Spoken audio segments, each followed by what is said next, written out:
כן, במקום? רגע, מה, זה גורים, לא? אלה גורים?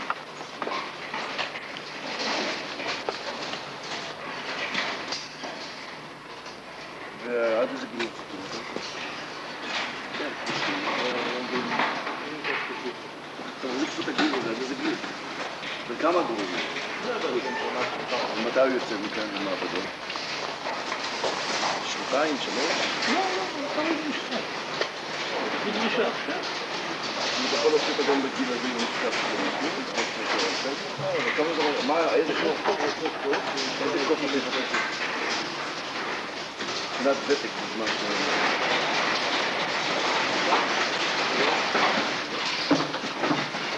ואיפה אימהות? אלה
גם נגד... כאדם, כאזרח, אני נגד ישראל. לא תשכנע אותי, לא על סכרת ולא על סרטן. אתה יכול לדבר חופשי, אנחנו לא שופט, הוא שופט. תגיד לך, אתה תשמע.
כאדם, כאזרח, אני נגד ישראל. לא תשכנע אותי, לא על סכרת ולא על סרטן. אתה יכול לדבר חופשי, אנחנו לא שופט, הוא שופט. תגיד לך, אתה תשמע.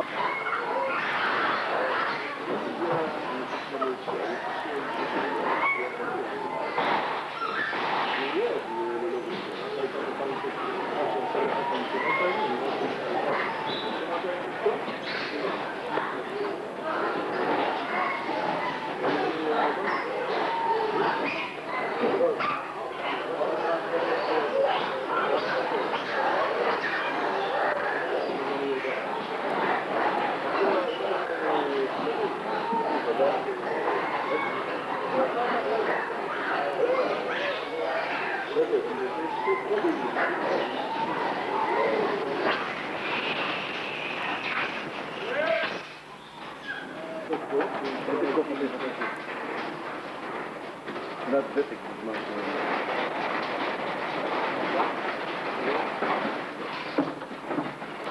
זה יכול למור.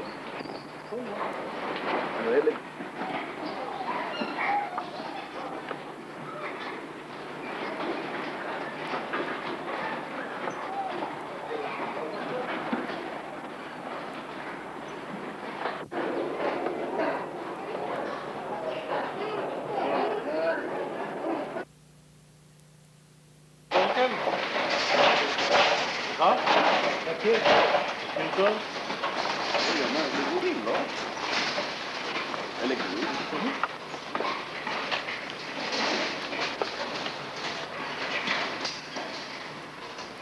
ועד איזה גיל ציטור? כן, תראה קצת הגיל הזה, עד איזה גיל? וכמה גורים? מתי הוא יוצא מכאן למעבדות? 2, 3? לא, לא, לא, לא, נשאר, כן. אתה יכול להוציא אותו גם בגיל הזה עם משקף של המשלים, אבל כמה זה, מה, איזה קוף? איזה קוף אתה יחפש? מבחינת ותק בזמן ש...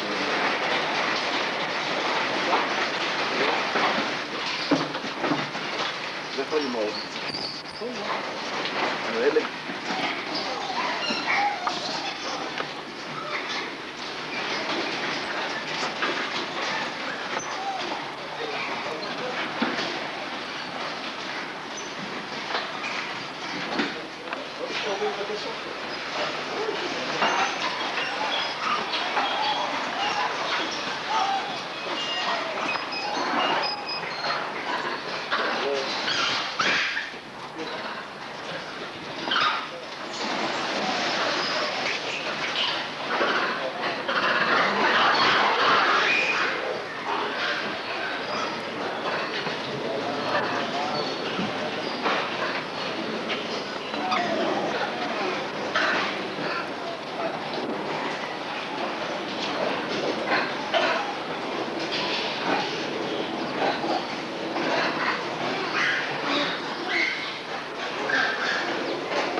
לא תשכנע אותי, לא אסקר ולא אתה יכול לדבר חופשי, אנחנו לא שופט, הוא שופט.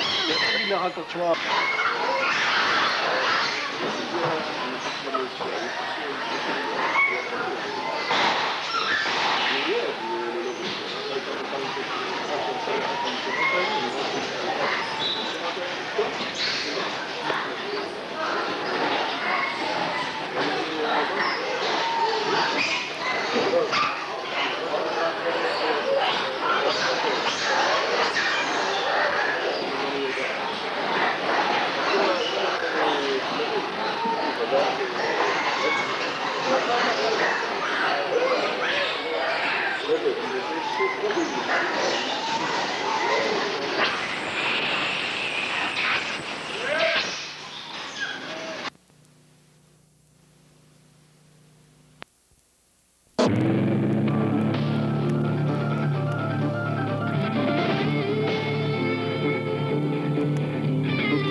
The rainforest of Indonesia in Southeast Asia, home to the orangutan, one of man's closest relatives with 97% of its genetic makeup identical to our own.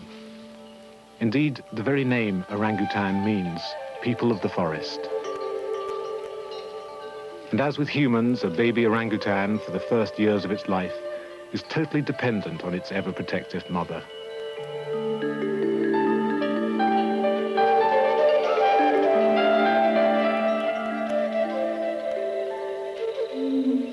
The mother is defense against most things, except man himself.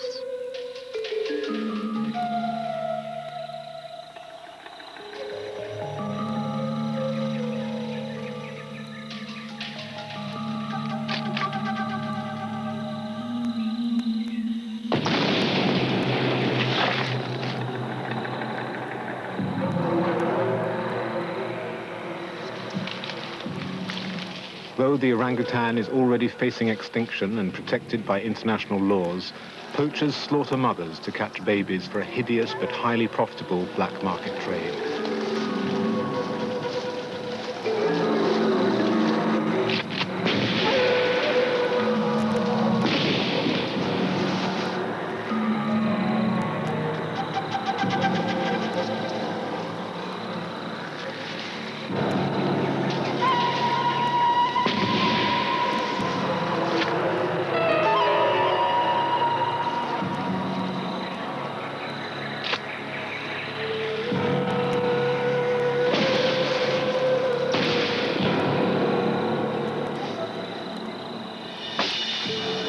For the baby orangutans that survive the onslaught, this is the first step of a cruel journey, one that delivers them from their forest habitat to pet markets, circuses, unscrupulous zoos and private collections throughout the world.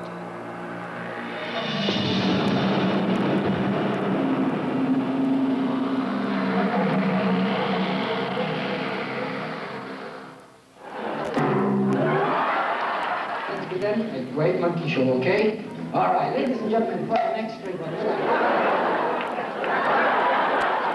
Hey, folks, you saw them with Clint Eastwood in Every Which Way But Loose. You liked it, huh? That's my show. Here is Puppy. Take a bow. A midget in a monkey suit, but I love them anyway, little money makers. Highly intelligent and trainable, orangutans have great popular and commercial appeal. Some of the considerable world demand for them can be met quite legally, but only through a limited supply of captive-born animals like these. Changing hands at up to £20,000 each, orangutans are precious and profitable assets. But as a hidden camera reveals backstage at a Las Vegas show, trainers demand absolute obedience to get their money's worth.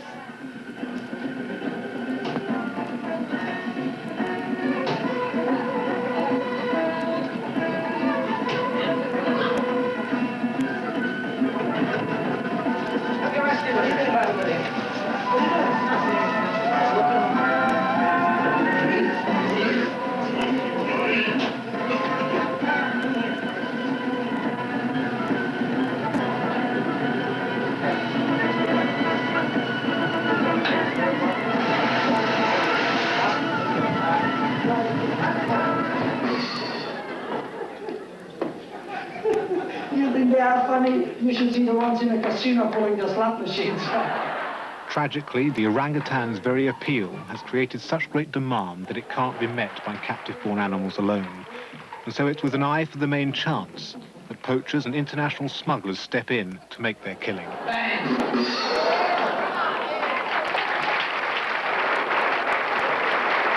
You like it? Orangutans are on the verge of extinction. I used to think that the only problem was the destruction of the tropical rainforest. But in the last few years, I have changed my mind. The animal trade is almost as dire in terms of putting orangutans on the brink of extinction. It's unbelievable, the vast numbers of animals involved in this trade. Inside Story took secret cameras into the shadowy world of the ape traders to unravel a plot to smuggle orangutans to Russia, expose traffic and wild-caught babies through a bogus zoo, and identify the devious tricks of a trade that can all too easily evade wildlife laws. Wild orangutans live only on 2 islands, Borneo and Sumatra in Southeast Asia. Their sale is banned by the Convention on International Trade in Endangered Species. CITES, as it's known, has 110 member countries, but traffickers are quick to target those countries who are not members. On the far eastern island of Taiwan, recent affluence has led to a consumer boom.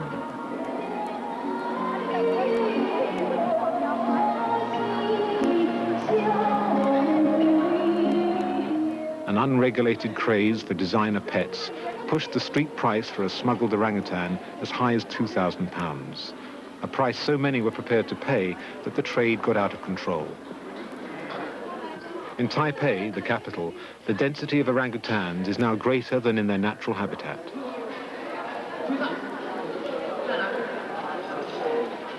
Coming in usually by boat from Indonesia, they've been sold mainly through pet shops along with other exotic species.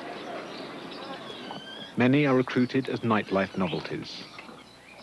So originally, Romeo was supposed to go to a nightclub. And in the nightclub, he was going to be used as a photographic prop. They were going to take pictures of him with nightclub patrons. If that had happened, it would have been something that he would have been doing every day, constantly. There would have been the flash from the camera. And after 6 months, 8 months, he would have developed cataracts, and he would have gone blind within likely 1 year. So some people, when they heard about it, some people, when they heard about it, donated some money to purchase him and then presented him to the foundation.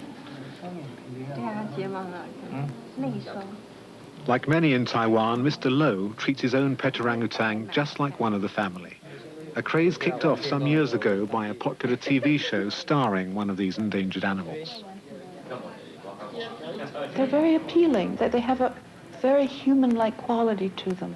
Same kind of quality that an infant has. You know, big liquid brown eyes staring out at you. They're not particularly aggressive. They cling to you. They look up to you if you hold them. They're very, very appealing. They have a halo of bright red hair that looks like perhaps they were electrocuted, almost like little Einsteins.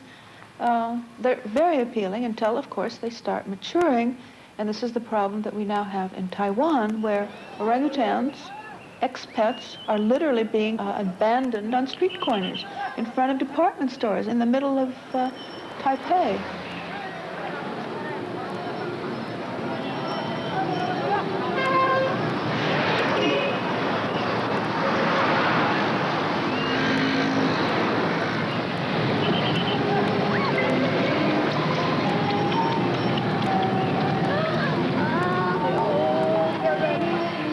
Taipei has now been nicknamed Mad Monkey City.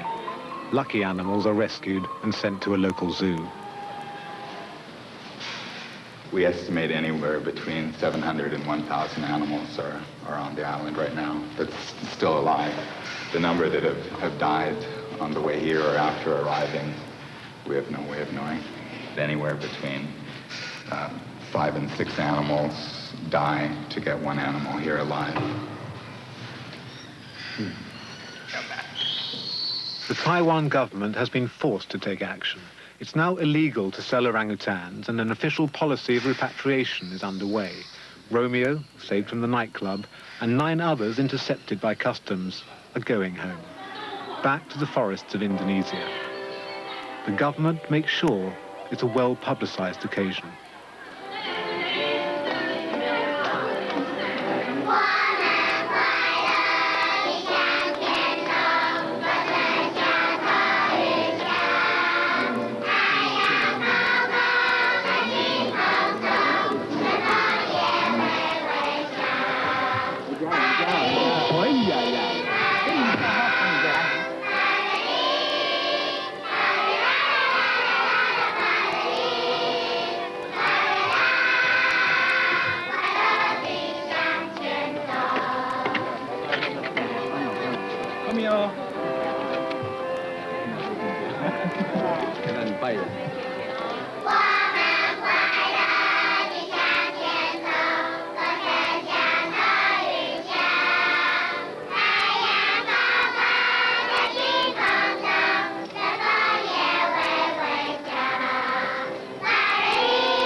The 10 returning orangutans, or the Taiwan 10 as they became known to a fond press entourage, were not the world's first smuggled orangutans to travel home. That precedent was set last year after an extraordinary discovery in Bangkok, Thailand, a discovery that was eventually to reveal the truly worldwide dimensions of the ape trade. At Bangkok International Airport, cargo handlers were unloading transit luggage from Singapore routed on to Eastern Europe. From boxes marked live birds, they heard low-pitched cries and whimpers. All in all, 3 boxes were taken for examination.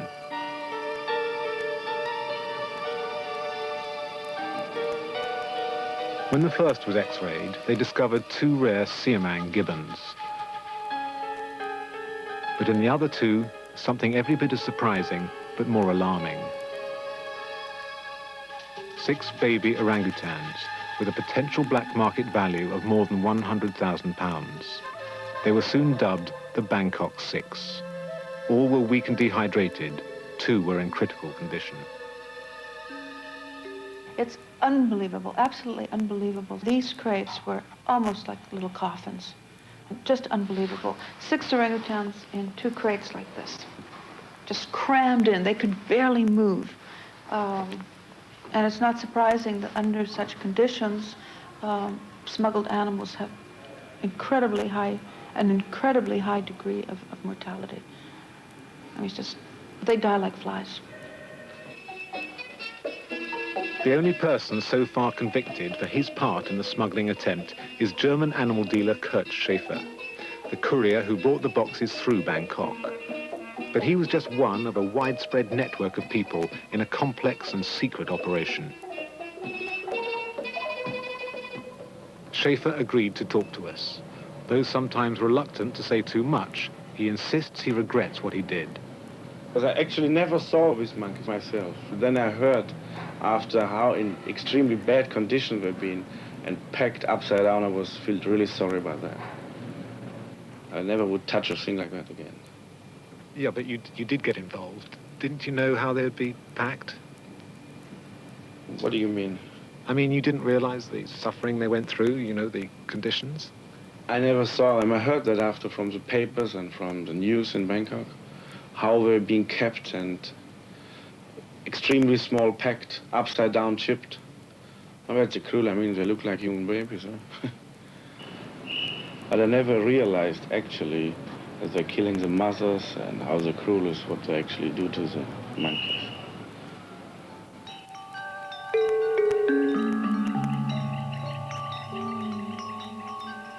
The 6 rescued orphans of the trade, the Bangkok Six, were finally returned to a rehabilitation center in central Kalimantan, a remote part of Indonesian Borneo. Peter van der Bunt, a German biologist with the International Primate Protection League, is going to visit the centre, now preparing to receive the 10 orangutans from Taiwan.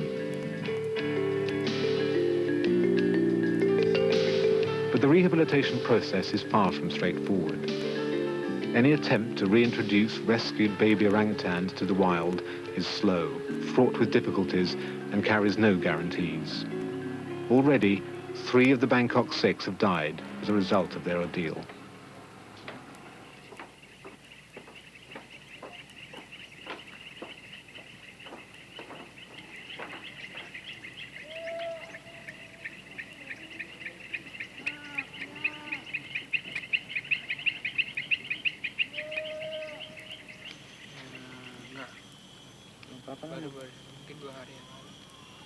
Most orangutans, the majority, seems to die during transport.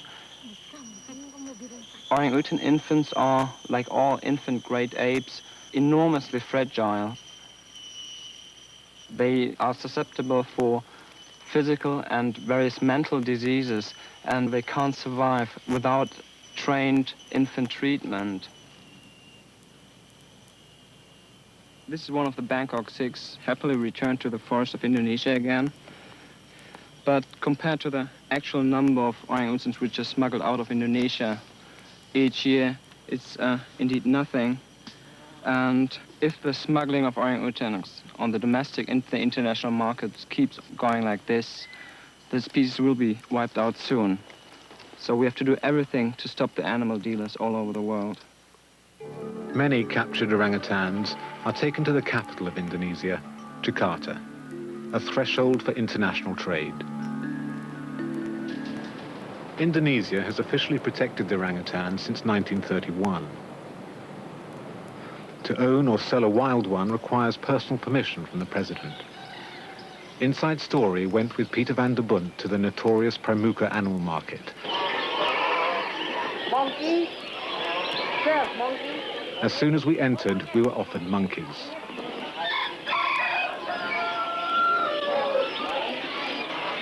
Any monkey.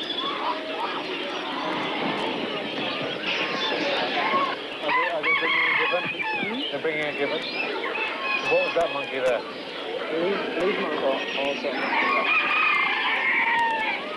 Within minutes, we were offered a rare and officially protected siamang, its teeth filed to the gums to stop it biting. And then the word orangutan. Although wary of us, the traders were nonetheless eager to clinch a sale. One. Babies or... Oh, baby. Baby? Baby. Only one. How much? 1 million. 1 million rupiah, about £250, was the price finally settled on.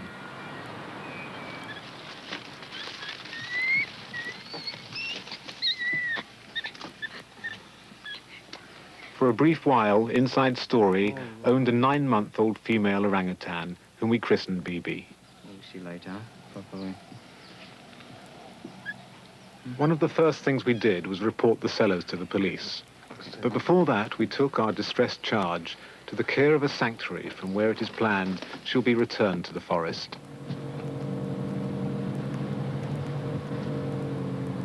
The street traders may be the start of the smuggling chain, but are not the ones exporting them abroad. This is the job of middlemen, big-time dealers with international contacts.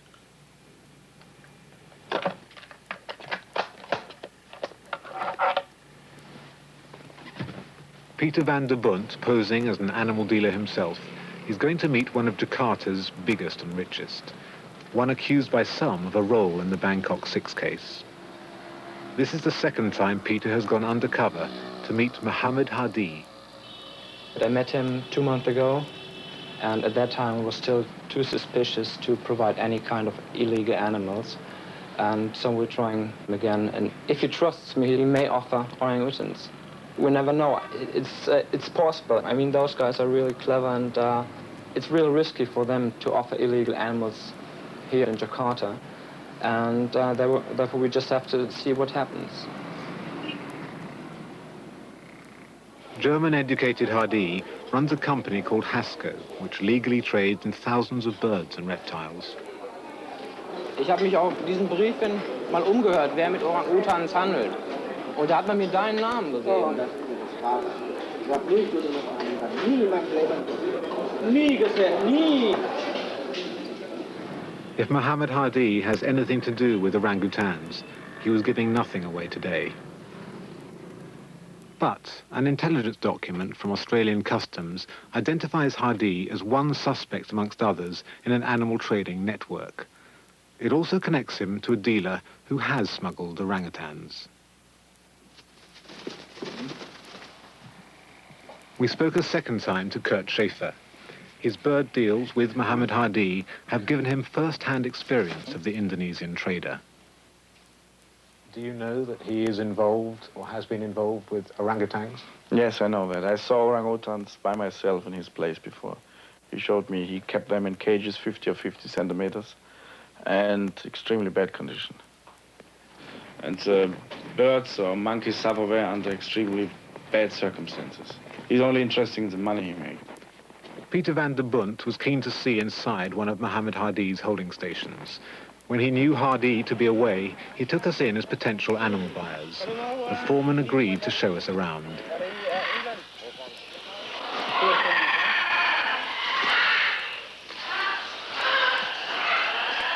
The station was massive. There were countless birds that flapped and pecked at one another in their cages.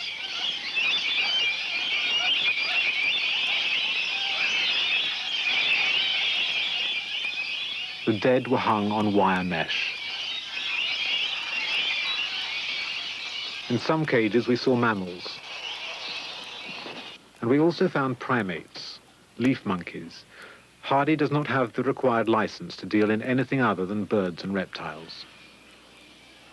We weren't able to see inside warehouses beyond this enclosure.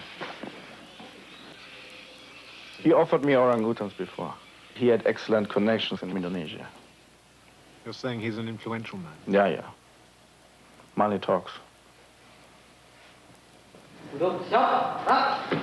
Indonesian officials say investigations have found nothing against Mohammed Hadi, but were willing to demonstrate to us how well they enforce their wildlife laws.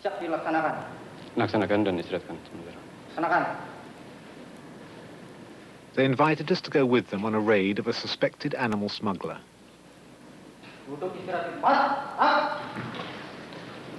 Selamat pagi.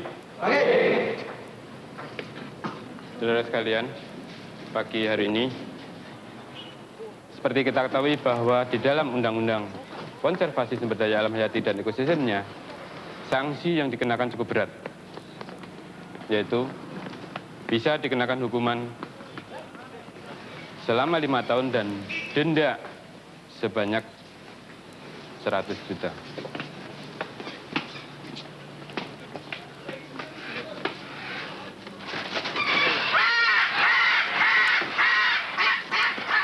The target was an animal dealer suspected of handling endangered species. Within minutes, numerous protected creatures were found and confiscated. It was an impressive action, perhaps a bit too impressive. Udah siap, Pak? Tanya surat tugasnya dulu. Ya, nggak usah. Nanti. Hah?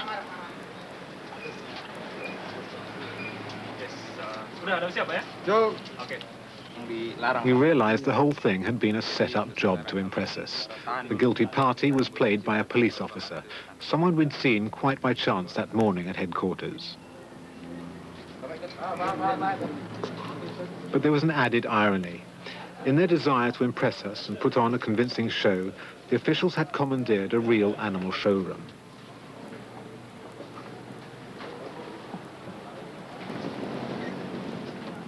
As the animals were loaded up to be returned from whence they came, we also recognized the actual owner, who was watching the whole charade with considerable amusement.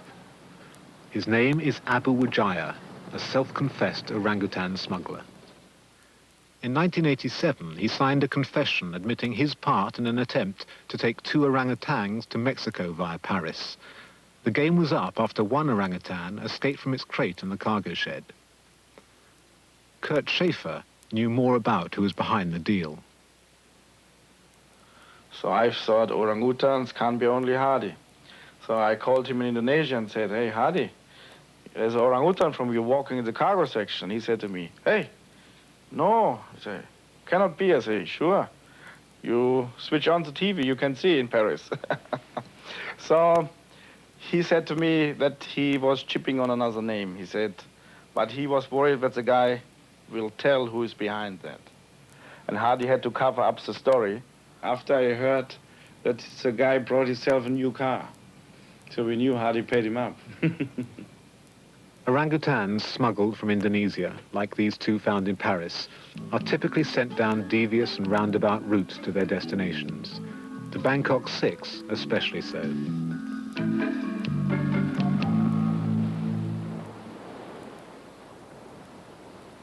The first staging post on their grueling journey was Singapore, Southeast Asia's trading crossroads. Whether the Six came into Singapore by sea or air, nobody's saying. But there are clues to what happened next.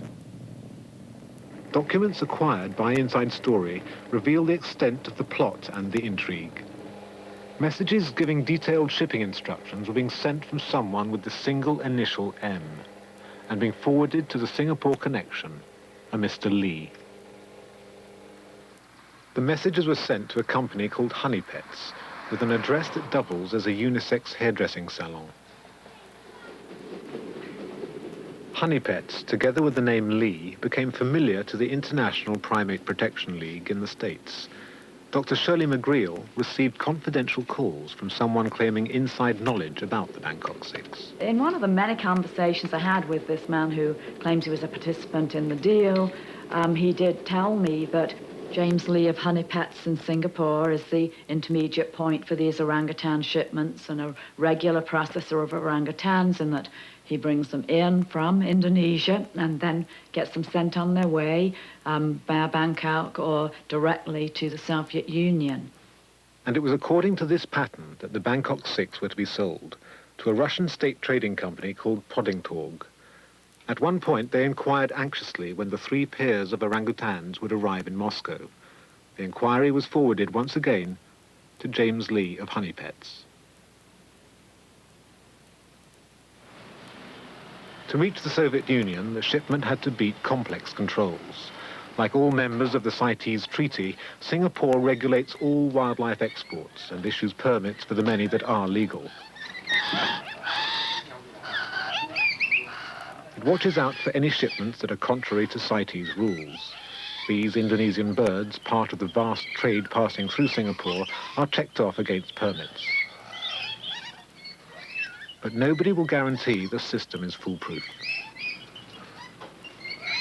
All these procedures are put in place to ensure that trade is done legally. But, like all things, where there is a lucrative market, people will always attempt to smuggle, would attempt to make a quick buck.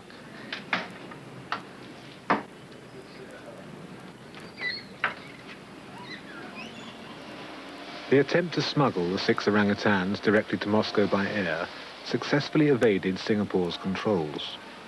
They got as far as the airport cargo shed. At the last minute, they were refused by Aeroflot, but only because their flight was overbooked and the cargo hold full. A second attempt had to be made. Kurt Schaefer was enlisted to help fulfill Moscow's overdue order.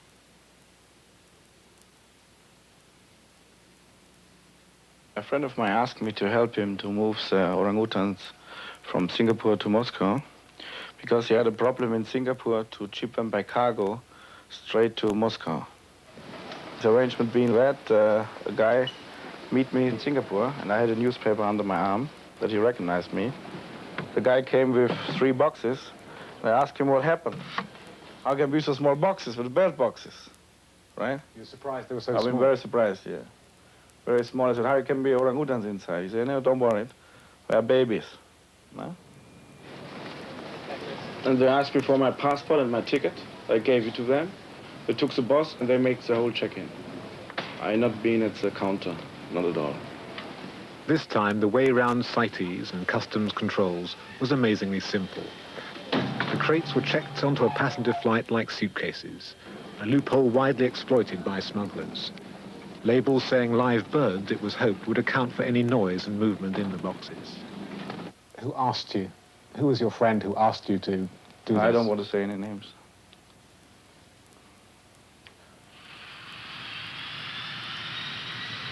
Schaefer took off, the baby orangutans in the hold. Also on board now were 2 rare Siamang gibbons, a vital part of a new arrangement to get the orangutans to Moscow via the Yugoslavian capital of Belgrade. Schaefer changed planes in Bangkok and flew on to Belgrade in Eastern Europe, unaware that his valuable charges were no longer with him. The plot was foiled. Between flights, alert officials suspicious of the crates put them through X-ray. The 2 Siamangs in one crate were in fair health, but the orangutans were desperately ill.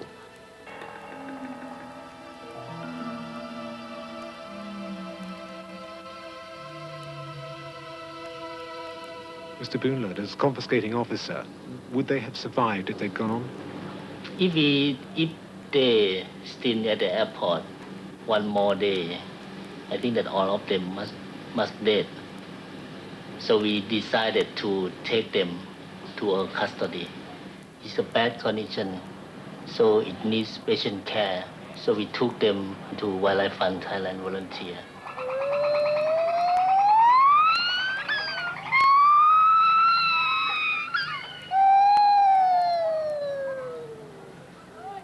The sanctuaries to which the 6 were taken specialize in the care of gibbons and other primates rescued from the animal trade. The forestry department called me and said that there'd been a seizure of 6 at the airport. I went to the forest department at almost midnight on the Thursday night to pick them up. They were in an appalling condition, starving, screaming, bloated stomachs. 3 of them were grey. The smallest one and one other were comatose. So we just wrapped them in blankets with hot water bottles and brought them home. The Bangkok Six were intercepted on a well-used smuggling route between Southeast Asia and Eastern Europe. Whilst this attempt was an act of pure concealment, the animals were hidden and without any papers. Other shipments involving Thailand have based the deception on paperwork itself. Well, one morning I got a letter from Poland in the mail, and there was this letter saying, "I think I ought to tell you that my zoo has just imported this shipment. They had brought in 2 orangutans and they brought in 12 gibbons, and that the baby gibbons were in horrible condition. 9 of them had died and the others were very, very sick. He told me that these gibbons had been shown on Polish TV and that they had come in through a company called Interzoo, Slaughter Interzoo. Slaughter Interzoo, run by animal trader Marley Slaughter, is based in the German town of Neuwied. The International Primate Protection League's Peter van der Bunt has been trying to challenge her about the source of the primates she's been acquiring.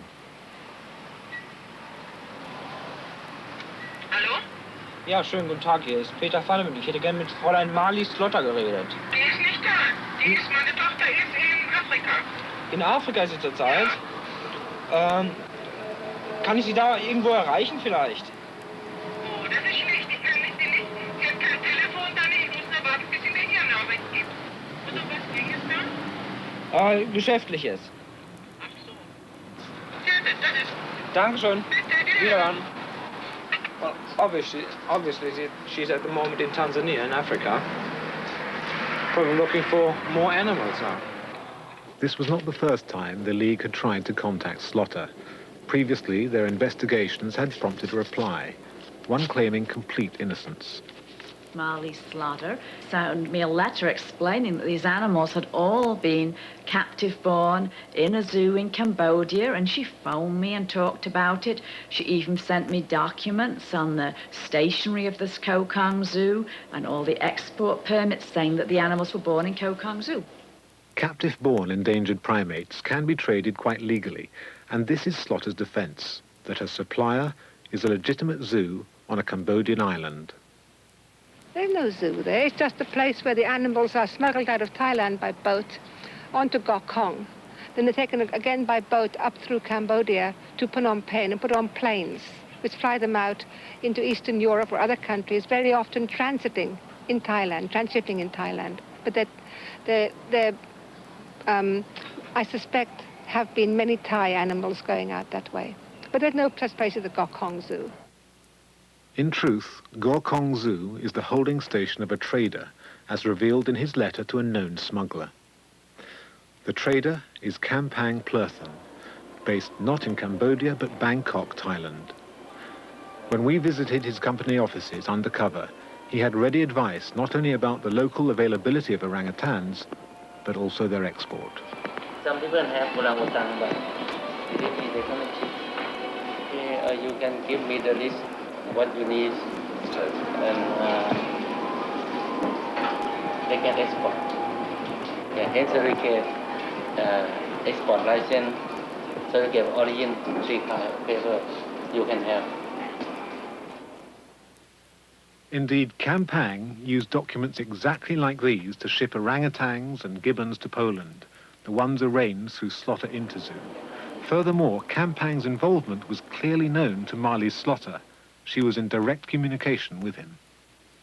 Later, a telex fell into our hands just 3 days after the arrival of the orangutan and gibbons at the Polish zoo, telling him that 12 baby gibbons had arrived and they were in horrible condition, with several of them dead. But the 2 big red birds had arrived safely. And, of course, big red birds is the animal smugglers' code name for orangutans. I think that the animal dealers involved are just trying to fool the animal buyers in Europe and America. And these animal buyers are so greedy for animals that they don't care. If they use their brains, they would think that there's no zoos in Cambodia or Laos, and these people just want animals. They don't care where they come from. 2 orangutans Slaughter bought from Kampang's Bogus zoo, Quen and Duang, were used by unsuspecting Czechoslovakian filmmakers in, of all things, a film about endangered species.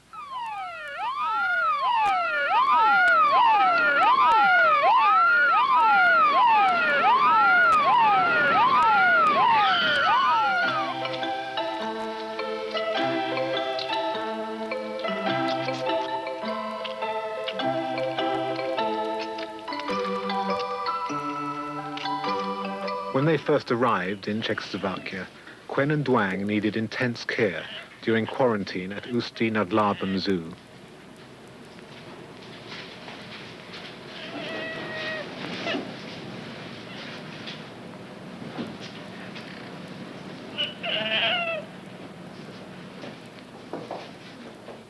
After their film appearances, they were confiscated from Slaughter and remain at Ústí Zoo.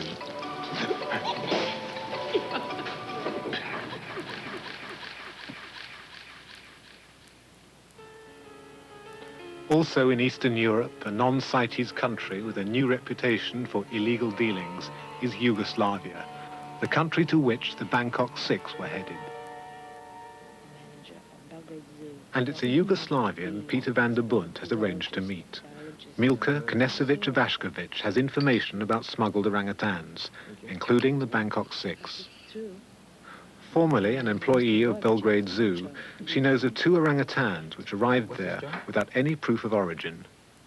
There were 2 female orangs, and they were in poor condition. And personally, Mr. Bojovic, he's director of the Belgrade Zoo, told us, workers in Belgrade Zoo, to keep their arrival in secrecy. Because the Belgrade Zoo had only chimps, and it was a big thing for Belgrade public to see orangs for the first time. I think it's the main reason. So Mr. Bojovic was very eager, very keen to get hold of orangutans. Yes, I think so. They're still here, they're in Belgrade Zoo, and without documents. Still no documents? No documents. And Mr. Bojovic admits that. But he says that doesn't matter, that the only thing, important thing, is to have rare species in Belgrade Zoo. And it was Vukosav Bojovic who was to have played a key role in the attempt to smuggle the Bangkok Six orangutans. His zoo would have been the animal's final staging post before Moscow, as planned by Kurt Schaefer. So I asked my friend in Belgrade if it would be possible if they come as excess luggage in and will be transported from Belgrade by cargo to Moscow. I asked him and he said he would help me, and for that he would get 2 gibbons. to sign events. Have you met Kurt Schaefer? Yes, in February last year, he came to Belgrade Zoo. He stayed only one day, and I translated the conversation between Boyovich and Kurt Schaefer. And as overseas inquiries about the Bangkok Six arrived, Milka translated Boyovich's denial of knowing anything about Kurt Schaefer's activities. It was a lie. I knew that. And I asked him why. Why did he lie? And he didn't want to answer me. Proddingtorg, the Soviet state company and customer for the Bangkok Six, says the animals were to have gone to a Soviet zoo, but denies any share of the guilt and insists it had no part in the wrongdoing of their suppliers. The question remains, who organized the plot? The key to the mystery seems to be the identity of M. An informant with inside information contacted Shirley McGreal. He suggested that M is an American trader. And then he began to tell me the whole story of the shipment, how it had initially been unsuccessful and the orangs had been delivered to the airport and taken away, kept in Singapore. And he started to tell me a story that this shipment had been planned from Miami in association with some other animal dealers, and he was quite definite and insistent on that. McGreal received copies of messages the contact said were sent by the American. One of the faxes or telexes referred to a contract number which was listed out and said, please be sure that this is put on all the crates. And then this happened to be the identical number on the crates in which the Bangkok Six was shipped from Singapore to Bangkok. So we saw that number on the crates. Another fax was one that had urged Kurt Schaefer to be careful about carrying documents bearing M's name in case of discovery. And it gave a telephone number for replies. 305 is the Miami code.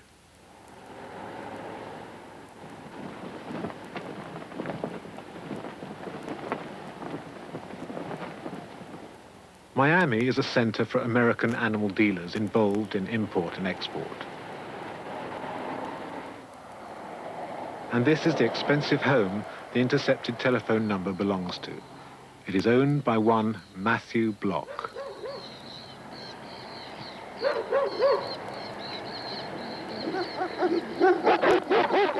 Matthew Block started in the animal business as a teenager.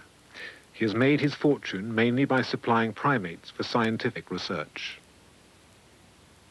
A very private man, he often arrives at work before dawn. His company, Worldwide Primates, trades legitimately in hundreds of animals. It displays no sign.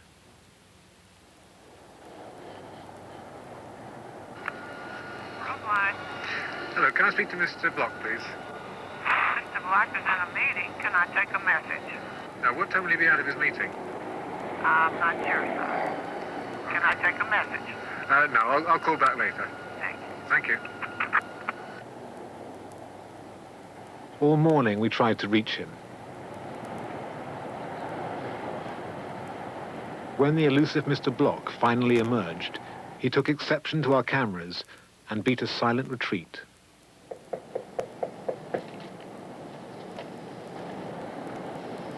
Mr. Block. No answer to us, but he called the police.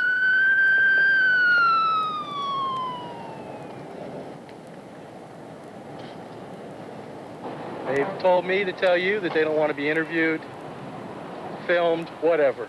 Yeah. So that's... I mean, there have been some very serious allegations made against Mr. Block regarding smuggled primates. We just Sir, we let want me to explain something to you. When I wear this uniform, I have no opinion on anything like that. Sure. Whether the allegations are immaterial to the police department. I understand. Just stay off officer. the property, you have no problem with us. Worldwide. Yes, is Mr. Block out of his meeting yet, please? No, he's not out of his meeting. I don't know when he will be, sir. I see. I mean, is going to be a long meeting? I'm afraid so. While we were trying to speak to Mr. Block, the company van was being backed into a side entrance. The shutter was closed.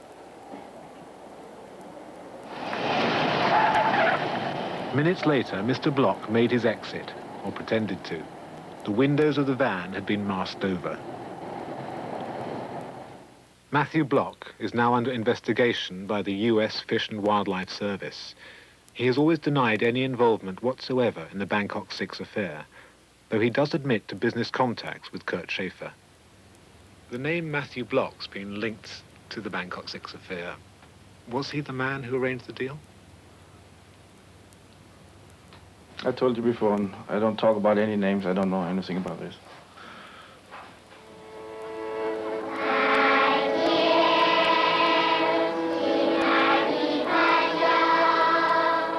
Ten orangutans are going home to Indonesia, a moving but small gesture in the context of a continuing trade in the great apes.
Romeo? Yeah, Romeo. Romeo. Let's see. And who's the other one? Yeah, he's sick.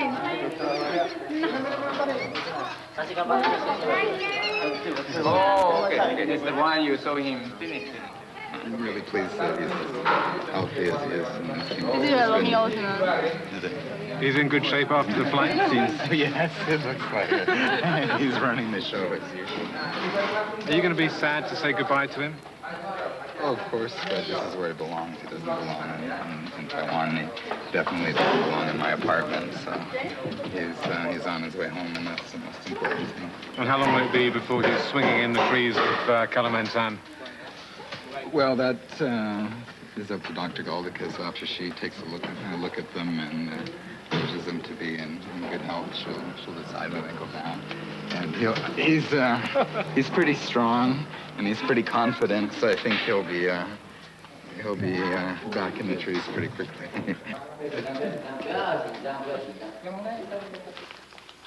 The Taiwan 10 will join the survivors of the Bangkok Six. Perhaps eventually they will go wild again, although it's going to take a long time before they've got the necessary confidence and abilities. Deprived of their mothers, they've been denied a vital education in survival.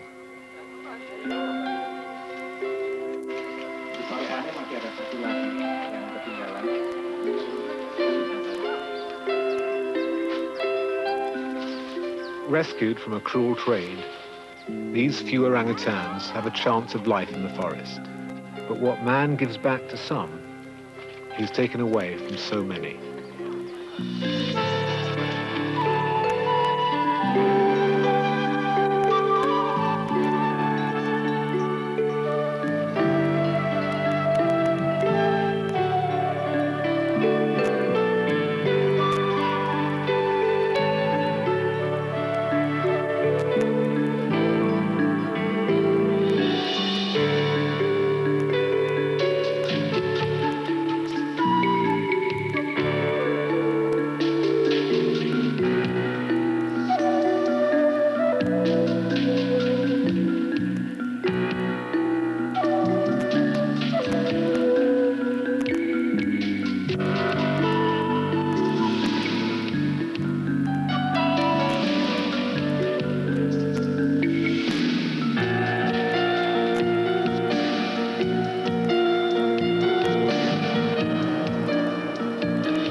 Report from Channel 4's Bonnie Anderson, and the focus is one Miami man.